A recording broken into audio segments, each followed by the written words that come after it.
শিলচর আছি, আছে না নাই? এটার নাম কি? অজুহাত। এটা দিয়ে অহরহ চালাইতেছে সবাই। কথা বলতে হবে কিনা? কোনো পরিস্থিতির পরে সত্য কথা বলবেন। ইজা কাযাবা আব্দুল মাইনাল মালাইকা, যদি একজন আল্লাহর বান্দা মিথ্যা কথা বলে, ফেরেশতারা একটু না, অল্প না, 2 হাত 4 হাত না, 1 মাইল দূরে তার কাছ থেকে চলে যায়। নাউযুবিল্লাহ। সত্য কথা বলবেন ইনশাআল্লাহ। কষ্ট আছে আপনাদের? যুবকেরা ডাক দিয়া কয়, আব্দুল মুত্তালিব আপনি কুরবানি দিতে পারবেন না। এদের ইচ্ছাটা কি, এদের চিন্তা কি, কেন দাঁড়াইছে এটা বুঝতে পেরেছি আমরা। ওরা ব্যবসার মধ্যে যেদিন আব্দুল্লাহ দেখা যায়, এই দিন ব্যবসার মধ্যে অনেক লাভ এবং উন্নতি হয়, সুবহানাল্লাহ। আর সেদিন দেখা যেতে পারে না, সেদিন ব্যবসার মধ্যে উন্নতি হয় না। এবার দেখেন মহিলারা কেন দাঁড়াইলো। মহিলাদেরকে কাবার ডান পাশে এবং বাম পাশে 100 করে 200 নারীরা তরবারি নিয়ে দাঁড়াইছে। আল্লাহু আকবার। পণ্ডিত মানুষ ডাক দিয়ে কয়ে, নারীরা তোমরা কোথায় থেকে এসেছো?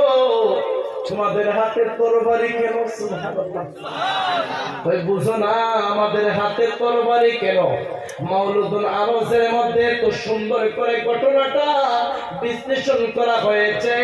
ওই সময় নারীর পক্ষ থেকে একটা আওয়াজ আসলো, রে আব্দুল মুত্তালিব, আমাদের পক্ষ থেকে একটা কথা শুনে রাখেন, আপনার বাকি 9টা ছেলেরে কুরবানি দিয়ে দেন, আমাদের কোনো বাধা থাকবে না, আমাদের কোনো নিষেধ থাকবে না।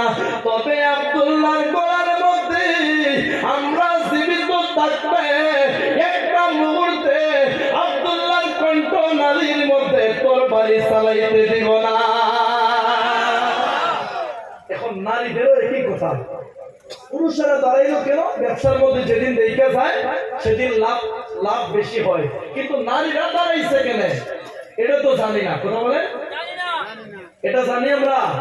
আর এতগুলা 200 নারী কাবার ডান পাশে এবং বাম পাশে, ওরা দাঁড়াইছে কারণ কি? এদেরকে দাওয়াত করলো কে? জানা দরকার আছে নি? বলবো এখন ওরাকা ইবনে নওফেলে ডাক দিল, ও আব্দুল মুত্তালিব আর সামনে বাড়াইও না, যদি এই মুহূর্তে আব্দুল্লাহর কণ্ঠ নারীর মধ্যে তরবারি চালাও, তাহলে একজনের জন্য অসংখ্য জন জীবন দিয়ে দিবে। আল্লাহু আকবার। আব্দুল মুত্তালিব ডাক দিয়ে কয়, এই মহিলারা আমার বাকি 9টা সন্তান অজুহাত দিয়ে চলে গেল, কিন্তু কামান আব্দুল্লাহ অজুহাত দিয়ে চলে যেতে পারে না। কিন্তু যে পারে না তার পক্ষ হয়ে অসংখ্য জন দাঁড়াইছে। আমাদের সমাজের মধ্যে একটা কথা বলে, যার কেউ না একজন আছেন কে? আরো জোরে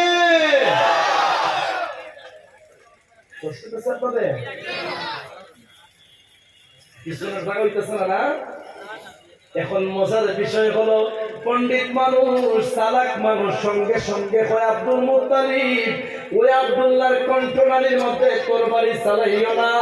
যদি তরবারি চালাও, তোমার বিরুদ্ধে ওই ছেলেরা, যুবকেরাও তরবারি নিয়ে মাঠে নামবে।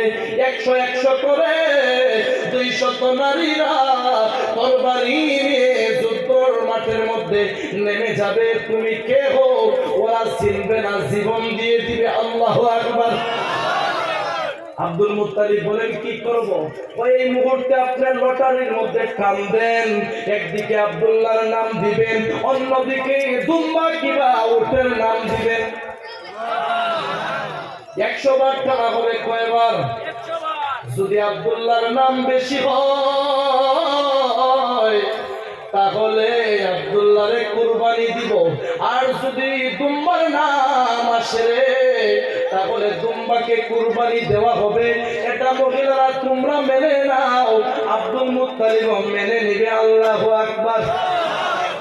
মজার বিষয় হলো, ওরাকা ইবনে নওফেল প্রথম টান দিল, দেখতেছে আর কেউ নাম আসে না,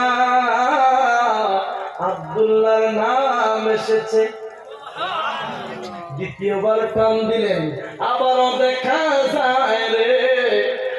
কেউ নাম আসে না, আব্দুল্লাহর নাম আসে। এমনকি একবার, দুইবার, 10 বার, 20 বার করতে করতে 50 থেকে 60 বার, এমনকি 80 বার, 90 বারের কালেও আব্দুল্লাহর নাম শুধু লটারির মধ্যে আসে। এমন করে 90 বার, এমনকি 99 বারের কালেও আব্দুল্লাহর নাম আসে। আল্লাহু আকবার। লটারি খানা হবে কতবার? 100 বার। কতবার? 99 বারের কালে যখন আব্দুল্লাহর নাম আসতেছে, ওরা কাইবনে নফেল নারীদেরকে ডাক দিয়া কয়, রে মহিলারা, আর বাড়াবাড়ি করিস না, এই মুহূর্তে তো আব্দুল্লাহর নাম এসে যাবে। যদি 100 বারের কালে আব্দুল্লাহর নাম আসে, আব্দুল্লাহরে কুরবানি দেওয়া হবে। তোমরা যা কিছু করো আমরা মানতে বাধ্য না, কারণ মান্যত আদায় করতে হবে। মহিলাদের পক্ষ থেকে একটা শব্দ বের হয়ে আসলো, রে ওয়ারাকা ইবনে নওফেল, ওই আব্দুল্লাহর নাম যদি 1 বার না, 2 বার না, 99 বার না, 99,000 বার, 99 লক্ষ বার যদি ওই লটারির মধ্যে আসে রে, তারপরেও আমরা আব্দুল্লাহর গলার মধ্যে তরবারি লাগাইতে দিব না।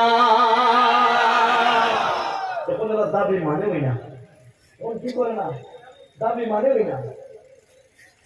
মাওলুদ আরসের মধ্যে আসলো, ইমাম লোহানি বলতেছেন, ওই ওয়ারাকা ইবনে নওফেল ডাক দিয়া কয়, নারীরা আর বেশি বাড়িস না, তোদের পক্ষই আমি একটা ব্যবস্থা করছিলাম, কিন্তু এখন দেখা যায় শুধু আব্দুল্লাহর নাম আসে। আব্দুল্লাহরে কুরবানি দেওয়া ছাড়া উপায় নাই, তবে লাস্টের চান্স তোমাদেরকে দেওয়া হবে। এই মুহূর্তে যদি আব্দুল্লাহর নাম না আইসা দুম্বার নাম আসে, তাহলে দুম্বাকে কুরবানি দেওয়া হবে। আর যদি লাস্টে বারে আব্দুল্লাহর নাম আসে, তাহলে আব্দুল্লাহরে কুরবানি দেওয়া হবে।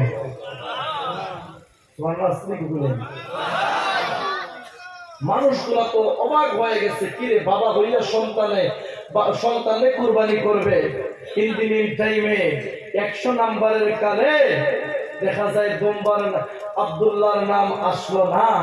ওই দিকে দেখা যাচ্ছে ওয়ারাকা ইবনে নওফেল যখন টান দিলেন, সঙ্গে সঙ্গে দুম্বার নাম এসে গেছে, আব্দুল্লাহর নাম আসে নাই। আর জুড়ে এখন বিষয় হলো নারীরা কেন দাঁড়াইছে, কারণ কি, এদের উদ্দেশ্যটা কি? ছেলেদের উদ্দেশ্য তো জানছেন, ঠিক কিনা? কিন্তু নারীরা এতগুলো দাঁড়াইছে তরবারি নিয়ে, কেন এটা জানা দরকার আছে। এবার লক্ষ্য করে দেখেন, এদের লিডারটাকে, এদের নেতাটাকে জানা দরকার আছে না নাই? আল্লাহর নবী আব্বাজান আস্তে আস্তে বড় হইতে লাগলেন। মক্কা নগরীর চতুর্দিক থেকে বিয়ের আলাপ আসতেছে, সুবহানাল্লাহ। আর ডাক দিয়া কয়, রে আব্দুল মুত্তালিব, তোমার সবচেয়ে ছোট্ট সন্তান যার নাম হলো আব্দুল্লাহ, আমাদের মেয়ে তোমার ছেলের কাছে বিবাহ দিতে চাই, কারণ ওই যুবকের পেশানির মধ্যে মুহাম্মাদি নূরে মুহাম্মাদি আছে। আল্লাহু আকবার। নারীরা কেন দাঁড়াইছিল শুনবেন না? এদের লিডারকে শুনবেন, তো জিকির করেন আল্লাহ আল্লাহ আল্লাহ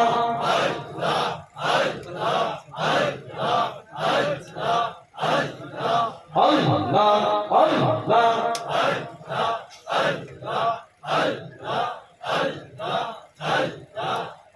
আল্লাহ আল্লাহ আল্লাহ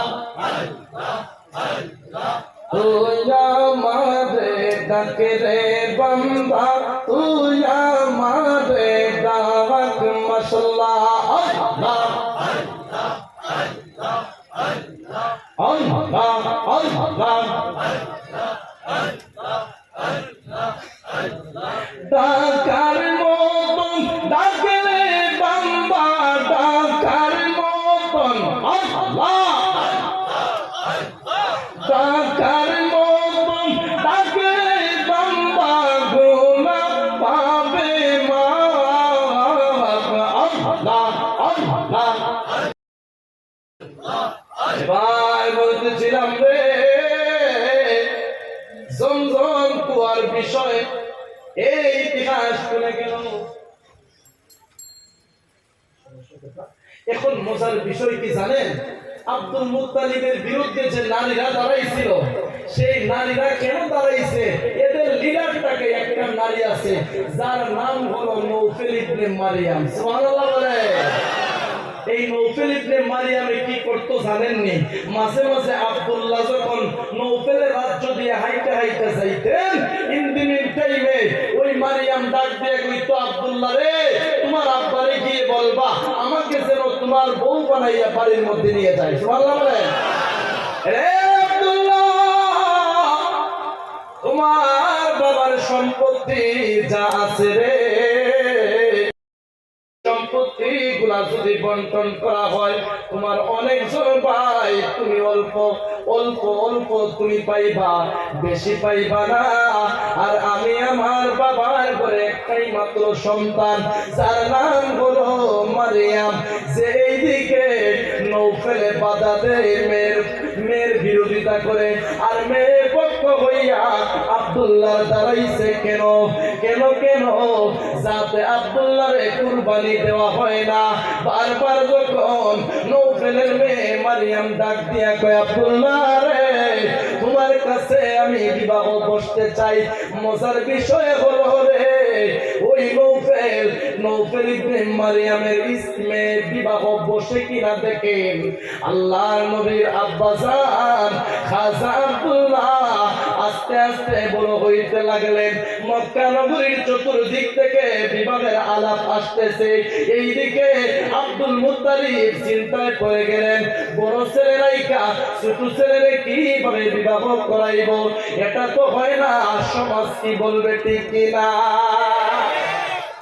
আস্তে আস্তে যখন সিরিয়ার মধ্যে ব্যবসার জন্য রওনা হয়ে গেলেন, রাস্তা ভুল ক্রমে ইয়াসরিফের দিকে ঢুকে পড়লেন। সুবহানাল্লাহ বলেন। ইয়াসরিফের মধ্যে ঢোকার পরে একজন বিশাল ধনাঢ্য ব্যক্তির বাড়ির সামনে দাঁড়াইলেন। আর কোন ব্যক্তি না, যে হলো আপনি আমার নবীর নানা যান, যার নাম হলো আব্দুল ওয়াহাব জোহরি। আল্লাহু আকবার। আব্দুল ওয়াহাব জোহরির বাড়ির সামনে গিয়া আল্লাহর নবীর দাদা জান আব্দুল মুত্তালিব বলতেছেন, এই বাড়ির দারোয়ান, তোমার মালিককে গিয়ে বলো আমি ডাকতেছি একটু বাহির হয়ে আসার জন্য। সুবহানাল্লাহ। দারোয়ান ডাক দিয়ে কয়, আমার মালিক অনেক ব্যস্ত। ইন দি মিন টাইমে আব্দুল মুত্তালিব বলেন, আমারে চিনো তুমি? আমি মক্কা নগরীর প্রেসিডেন্ট মানুষ। এই কথা বলতে না বলতে ওই দারোয়ান একটা দৌড় মাইরা ঘরের মধ্যে গেল, গিয়া বলল, উস্তাদ, এমন একজন মানুষ এসেছে, ওই মানুষটা সাধারণ কোনো মানুষ না, যিনি হলো মক্কা নগরীর প্রেসিডেন্ট মানুষ, যার নাম হলো আব্দুল মুত্তালিব। বলতেছেন, কি বলতেছো তুমি? এটা কি মানার কথা? উনি তো সাধারণ কোনো মানুষ না, উনি কিভাবে আসবেন?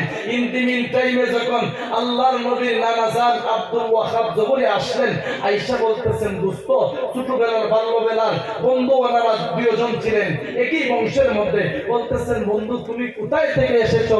বলতেছেন, আমি সিরিয়ার মধ্যে যাওয়া রওনা হয়েছিলাম, ভুল ক্রমে ইয়াসরিফের মধ্যে চলে এসেছি। সুবহানাল্লাহ। ওনারা দুইজনের কথা বলছেন। বলতেছেন, বন্ধু তোমার ছেলে সন্তান কয়জন? বলতেছেন, ওই যে সাথে দুইজন নিয়ে আসছেন, ওরা কি বন্ধু? আব্দুল মুত্তালিব বলেন, না, ওনারা হলো আমার ছেলে সন্তান। সুবহানাল্লাহ। বন্ধু কয়জন সন্তান? কিতাবের মধ্যে এসেছে কাসাইসুল আম্বিয়া, কাসাইসুল কুবরা, দুইটা কিতাবের মধ্যে এসেছে আল্লাহর নবীর আব্বাজান সহ চাচা এবং ফুফু আম্মা 16 জন ছিলেন। আল্লাহু আকবার। হিন্দি মিটাইনি বলতেছেন, বন্ধু তোমার কয়জন সন্তান? 16 জন। এবার আল্লাহর নবীর দাদা জান বলতেছেন আব্দুল ওয়াহাব জোহরিকে, বন্ধু রে, তোমার সন্তান কয়জন? সবাই জোরে আল্লাহু আকবার বলবেন। বলতেছেন, বন্ধু আমার সন্তান বেশি না, তবে একটাই মাত্র সন্তান, যার নাম হলো মা আমেনা। আরো জোরে।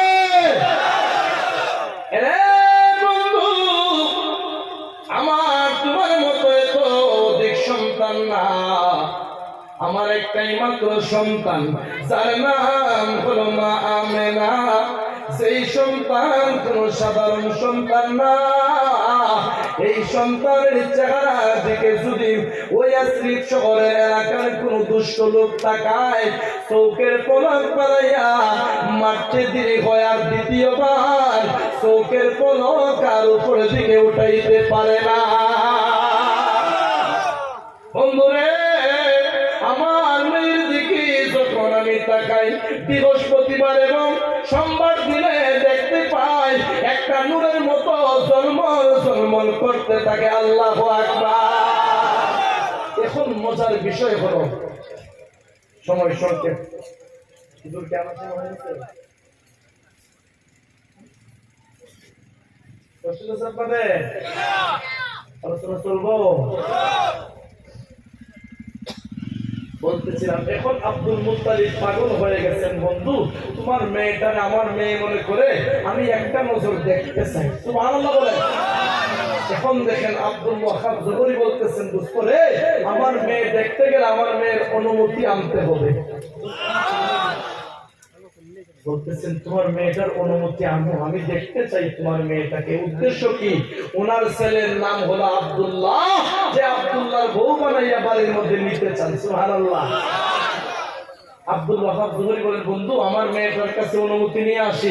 অনুমতি যখন নিতে গেলেন ইনদিমিন টাইমে আব্দুল ওয়াহাব জোহরি ডাক দিয়ে কয়, মা তোমার সঙ্গে একটা মানুষ দেখা করার জন্য এসেছে, তোমাকে দেখতে চাই। মা তুমি কি ওনার সামনে যাইবা? ইনদিমিন টাইমে মা আমেনা বলেন, আব্বা হুজুর, আব্বা জান শুনেন, ওই মানুষটা কে, কোথায় থেকে এসেছে আমি সব জানি।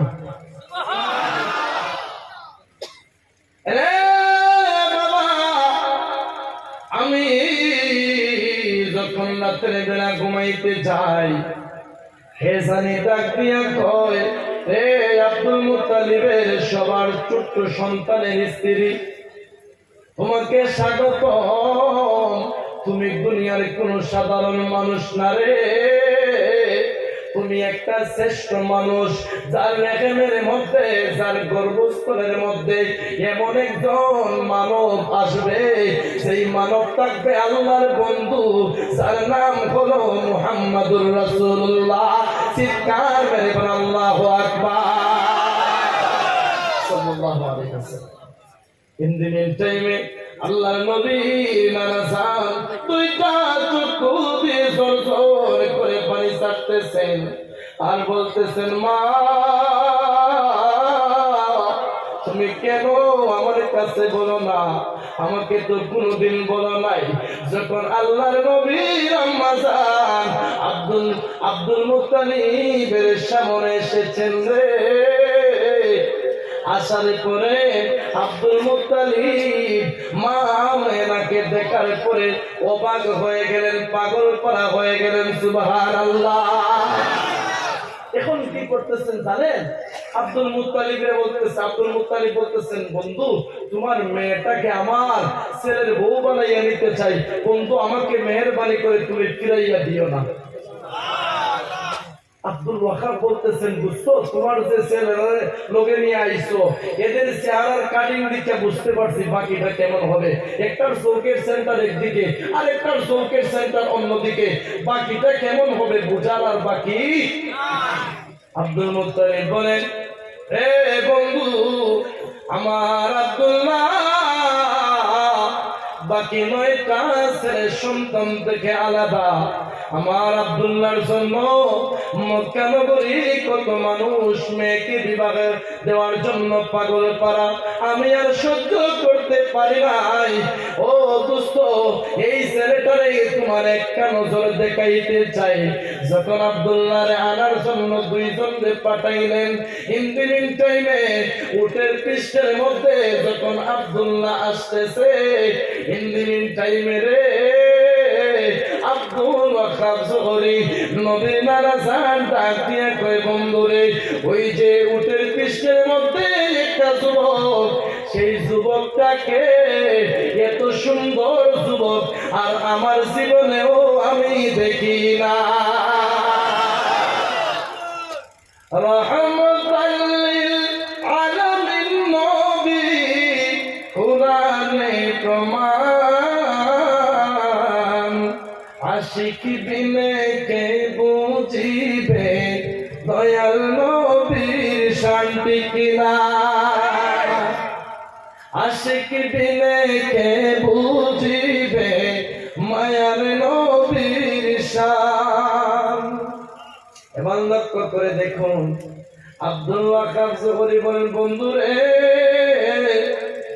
এত সুন্দর যুবক আমার জীবনেও আমি দেখি নাই। ও বন্ধু, ওই ছেলেটার কাছে আমার আমেনাকে বিবাহ দিতে চাই। এখন বিবাহ হয়ে গেল, আল্লাহর নবী মা আমেনা রেহেমের মধ্যে চলে আসলেন।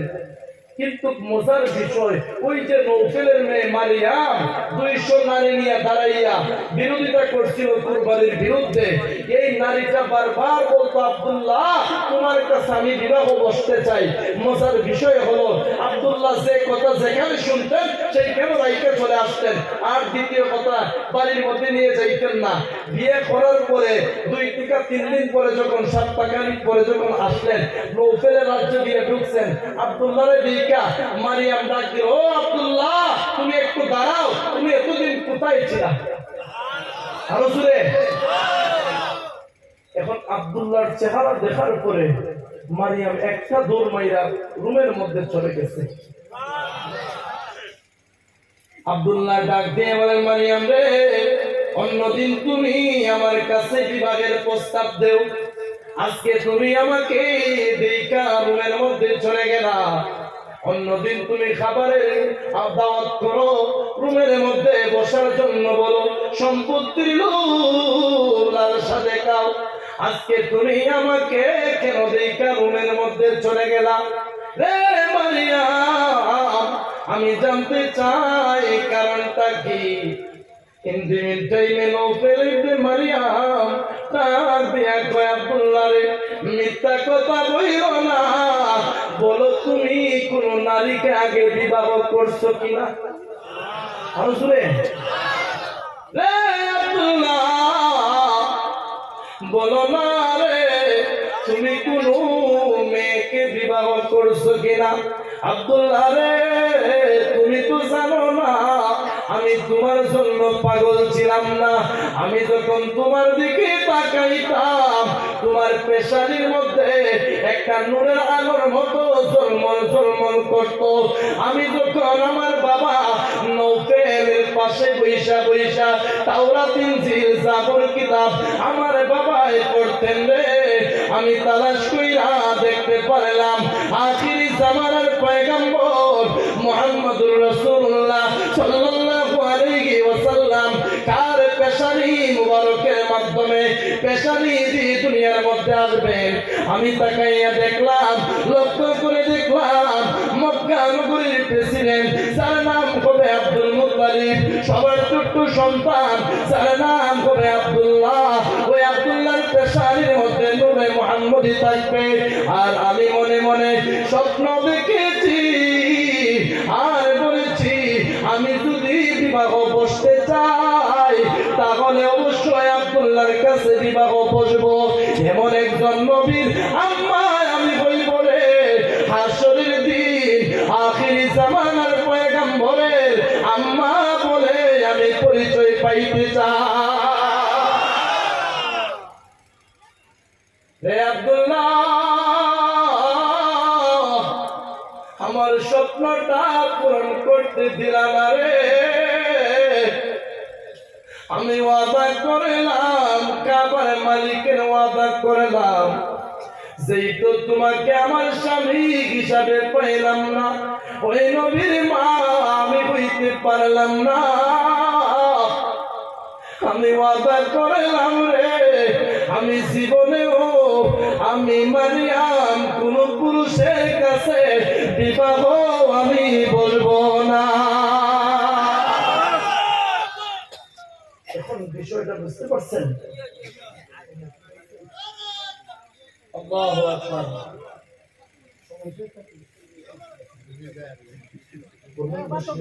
আল্লাহ আমাদেরকে কবুল করে বলা আমিন।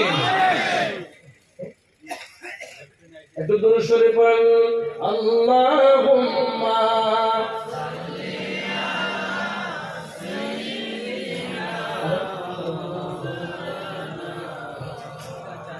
وعلى آل مولانا সোনার মদিনা আমার প্রাণের মদিনা সব ভুলিব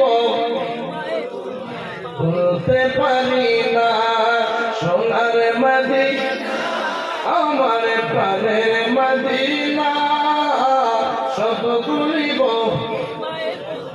বলতে পারি না হাত তুলে কিন্তু তোমায় বলতে পারি না সোনার মদিনা আমার মদিনা সোনার মদিনা কালের মদিনা সব ভুলিব কিন্তু তোমায়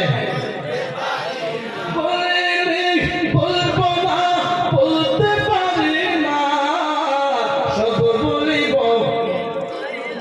বলতে পারি না সব ভুলিব ইয়াসরিফ নামে ছিলে তুমি অলক্ষণের দেশ বড়ই মারাত্মক যে ছিল তোমার পরিবেশ কিনা ইয়াসরিফ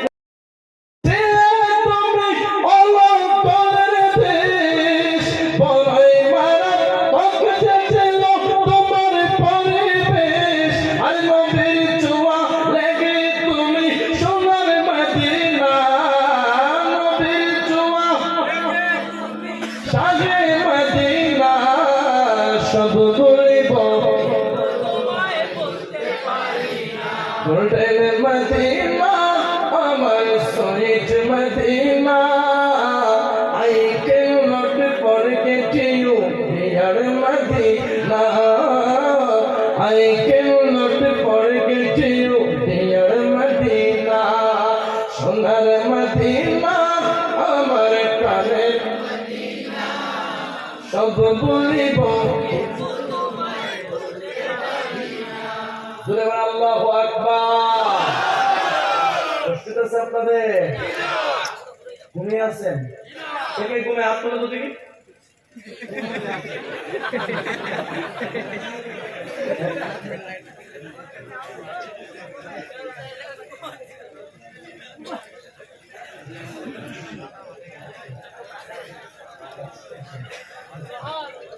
শুনেন ঘুমাইয়া হাত তুলতে পারেন এলাকার মানুষ যত কইতে আগে বলছিলাম কে কে মুর্দা আছেন হাত তুললে ইনশাআল্লাহ হুজুর মুর্দা আছে আমি বললাম কি রে বাবা জীবন মুর্দারে জানাজার নামাজ পড়া দাফন করলাম কবরে আজকে থেকে আইলো মাহফিলে পাপ সাপ ঠিক করা দরকার আছে না নাই কথা বুঝতে পারছেন না হাত তুলে দিবেন সব কানে এছাড়া মুসল্লি বুঝছেন নি ও যুবক তুমি আগামী দিনের ভবিষ্যৎ তোমার দ্বারাতে সমাজ পরিবর্তন হবে কথা বলেন ঠিক কিনা যে এলাকার যুবক গুলা আল্লাহ বলা হয়ে যায় সে এলাকার মধ্যে যত ধরনের খারাপি আছে মদ পেন্সিলের ইয়াবা যত ধরনের নেশা আছে এমনকি শয়তান পর্যন্ত পলায়ন করতে বাধ্য হয় তাই হাত তুলে বলেন ঠিক কিনা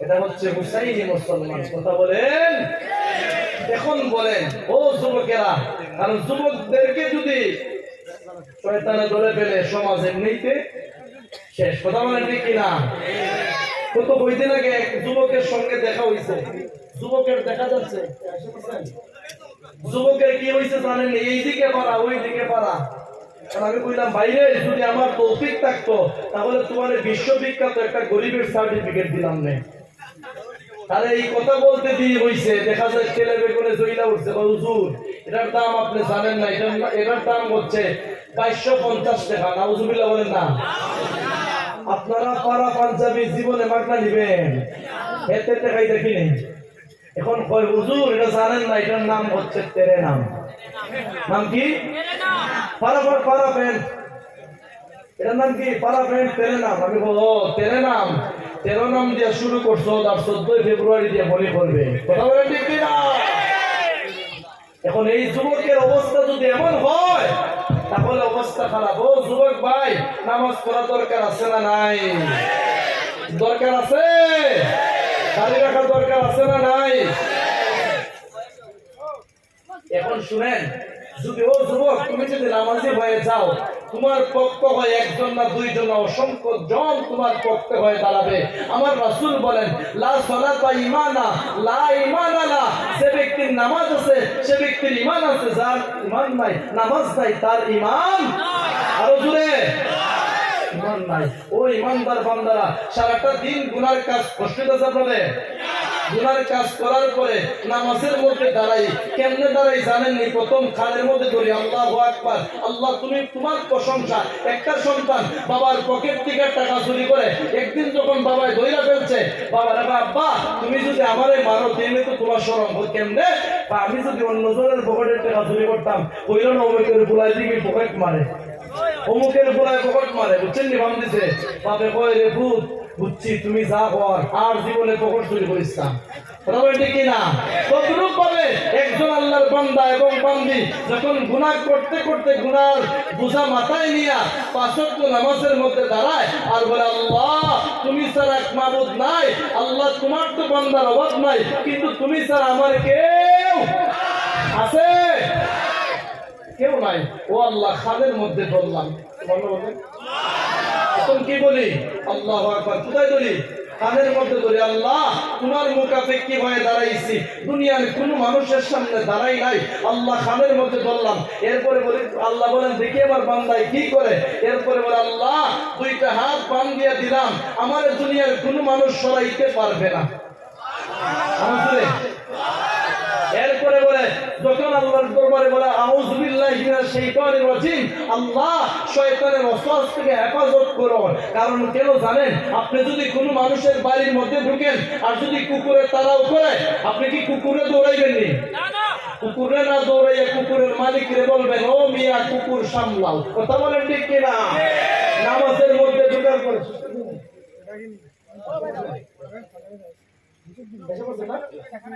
আল্লাহ সবাইকে কবুল করুন, আমিন। তদ্রুপ নামাজের মধ্যে দাঁড়ানোর পরে যখন শয়তান ডিস্টার্ব করে, ওই সময় আল্লাহর দরবারে বিচার দিব। কথা বলেন ঠিক কিনা? আল্লাহ প্রত্যেককে নামাজি বানাক, বলুন আমিন। আল্লাহ যাদের আব্বা আম্মা নাই প্রত্যেকের আব্বা আম্মারে মাফ করে দেন, বলুন আমিন। আল্লাহুম্মা সাল্লি ওয়া সাল্লিম ওয়া বারিক আলাইহি। আস্তাগফিরুল্লাহ, ইন্নাল্লাহা গফুরুর রহিম, লা হাওলা ওয়া লা কুওয়াতা ইল্লা বিল্লাহিল আলিয়্যিল আযীম। আল্লাহুম্মা আমিন।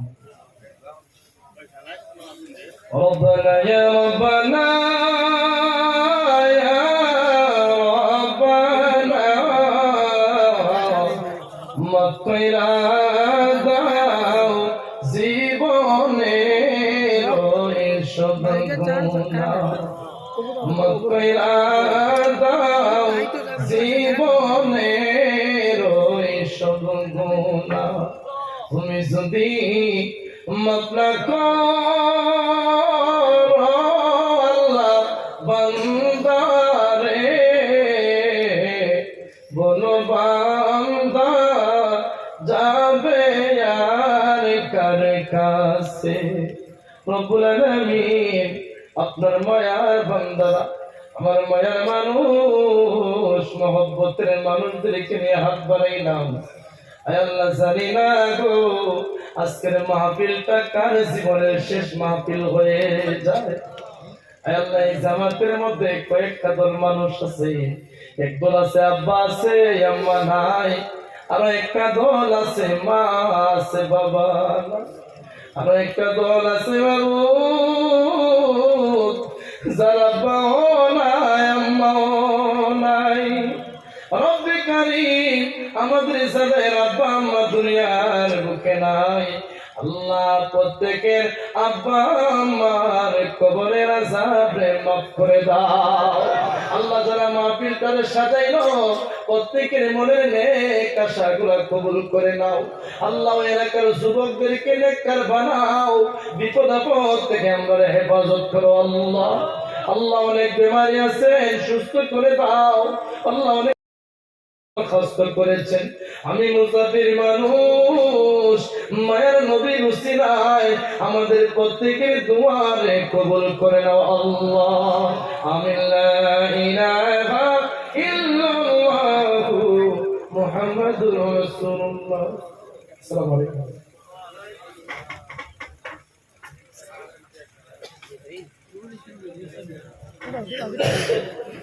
ভলান্টার মাশাআল্লাহ হযরত মাওলানা মাসুম বিল্লাহ সাহেব, আমি দুঃখিত যে আপনাদের উপযুক্ত সময় দিতে পারছি না, তাই মনে কিছু রাখবেন না, আর আমাদের জন্য দোয়া করবেন। আর আমার ভলান্টিয়ার ভাই সবদের কাছে আমি অনুরোধ করছি আপনারা সিদ্ধি কিনা প্যান্ডেলের ভিতরে আই যাবেন।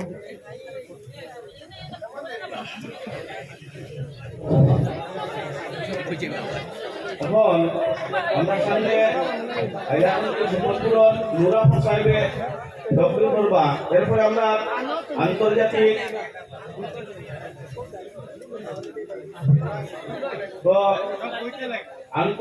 বক্তা অত্যন্ত সুমিষ্ট সুর মনিরুল ইসলাম সুদূর পশ্চিমবঙ্গ কলকাতা থেকে ইতিমধ্যে পৌঁছে গিয়েছেন। হাইলাকান্দি হুজুরের পরে উনি তকরির করবেন ইনশাআল্লাহ। আরেকটা কথা, আমরা এখানে আরো 3 জন মৌলানা রয়েছে। এই মুহূর্তে আমরা সামনে মৌলানা